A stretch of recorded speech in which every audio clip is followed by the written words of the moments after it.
আসসালামু আলাইকুম। খেলাধুলা কেবল এখন মাঠের বিনোদন নয়, এটি এখন বিলিয়ন ডলারের একটি বৈদেশিক শিল্প। ফুটবল থেকে শুরু করে ক্রিকেট বা বাস্কেটবল, প্রতিটি খেলার পিছনে রয়েছে এক বিশাল অর্থনৈতিক কাঠামো। এই কাঠামোর একটি বড় অংশ দখল করে আছে স্পোর্টস গেমিং বা ব্যাটিং ইন্ডাস্ট্রি। আজকের ভিডিওতে আমরা জানব বিশ্বজুড়ে স্পোর্টস ব্যাটিং ইন্ডাস্ট্রি কিভাবে কাজ করে, এর বাজার কত বড় এবং কেন বড় বড় দেশগুলো একে একটি নির্দিষ্ট আইনি কাঠামোর মাধ্যমে নিয়ে এসেছে বা নিয়ে আসছে। এটি কোনো ব্যাটিং টিউটোরিয়াল নয়, বরং এটি একটি বৈশ্বিক বাজার বিশ্লেষণ এবং শিক্ষামূলক আলোচনা।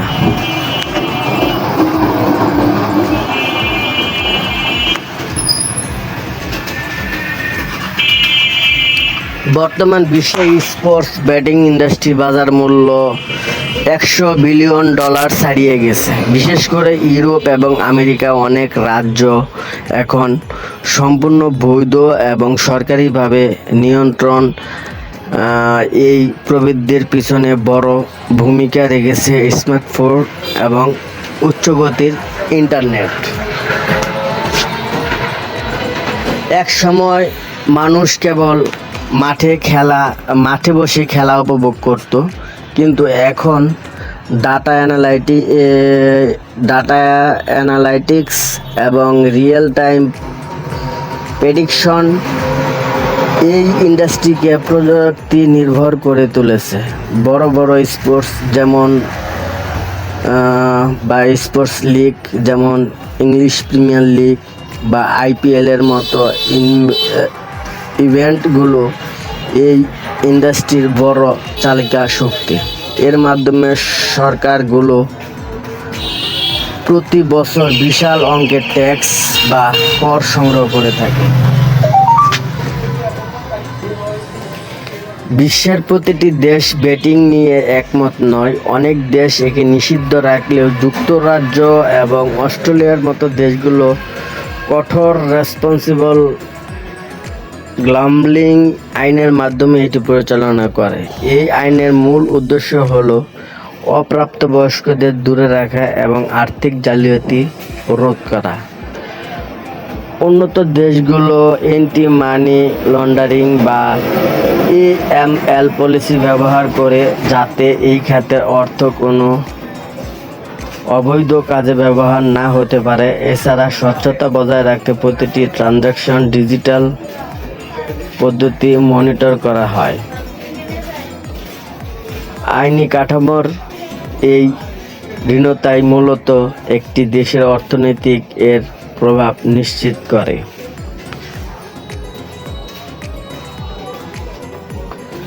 স্পোর্টস ব্যাটিং এখন আর ভাগ্যের খেলা নয়, এটি এখন ডাটা সায়েন্সের বিষয়। বড় বড় কোম্পানিগুলো এখন আর্টিফিশিয়াল ইন্টেলিজেন্স বা AI ব্যবহার করে প্লেয়ারদের পারফরম্যান্স এবং আবহাওয়ার তথ্য বিশ্লেষণ করে। একে বলা হয় স্ট্যাটিস্টিক্যাল প্রবাবিলিটি। প্রযুক্তির এই ব্যবহারের ফলে এই খাতে হাজার হাজার ডাটা সায়েন্টিস্ট এবং সফটওয়্যার ইঞ্জিনিয়ার কর্মসংস্থান তৈরি হয়েছে। বৈশ্বিক এই প্রযুক্তি উন্নয়ন প্রমাণ করে যে বিনোদন শিল্প এখন আগের চেয়ে অনেক বেশি ডাটা চালিত এবং নির্ভুল তথ্যের উপর নির্ভরশীল। শিক্ষামূলক আলোচনার খাতে আমাদের এই অন্ধকার দিক বা ঝুঁকিগুলো সম্পর্কে জানতে হবে। স্পোর্টস ব্যাটিং বা যে কোনো ধরনের গেমিং ইন্ডাস্ট্রির মধ্যে ঝুঁকি হলো আসক্তি। অনেক মানুষ লোভে পড়ে তাদের কষ্ট অর্জিত অর্থ হারিয়ে ফেলে। বৈশ্বিক পরিমণ্ডলে একে বলা হয় গ্যাম্বলিং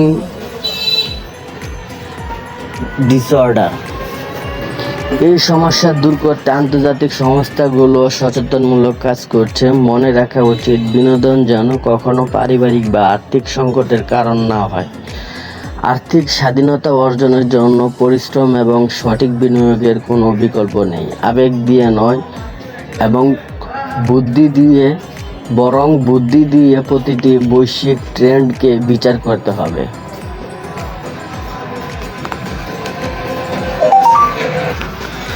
বন্ধুরা, আপনি যদি ইউরোপিয়ান ফুটবল বা বড় বড় ক্রিকেট টুর্নামেন্ট দেখেন, তবে দেখবেন খেলোয়াড়দের জার্সি থেকে শুরু করে মাঠের চারপাশে ডিজিটাল বোর্ডের গেমিং কোম্পানিগুলোর নাম থাকে।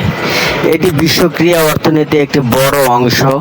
বর্তমানে অনেক বড় বড় স্পোর্টস ক্লাব তাদের আয়ের একটি বিশাল অংশ এই কোম্পানিগুলোকে স্পন্সরশিপ থেকে পায়। এই অর্থ দিয়ে ক্লাবগুলো তাদের অবকাঠামো উন্নয়ন করে, ভালো খেলোয়াড় কেনে এবং সমর্থকদের জন্য আরও উন্নত সুযোগ সুবিধা তৈরি করে।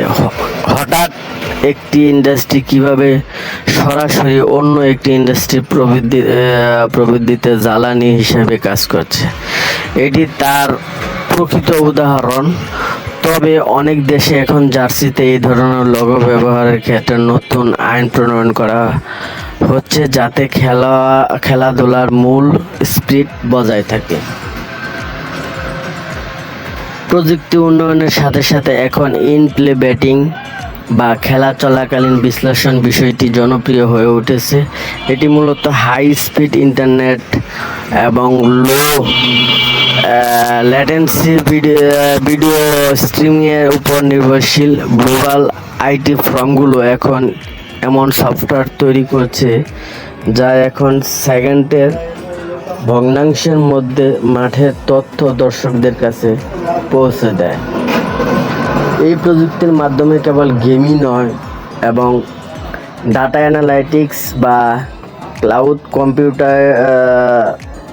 কম্পিউটিং খাতেও বিশাল উন্নতি হচ্ছে। বিশ্বজুড়ে বড় বড় ডাটা সেন্টারগুলো এখন খেলাধুলা এই রিয়েল টাইম ইনফরমেশন প্রসেস করার জন্য বিশেষত সার্ভার তৈরি করেছে। এটি প্রযুক্তি প্রেমীদের জন্য একটি নতুন কর্মসংস্থানের ক্ষেত্র তৈরি করছে।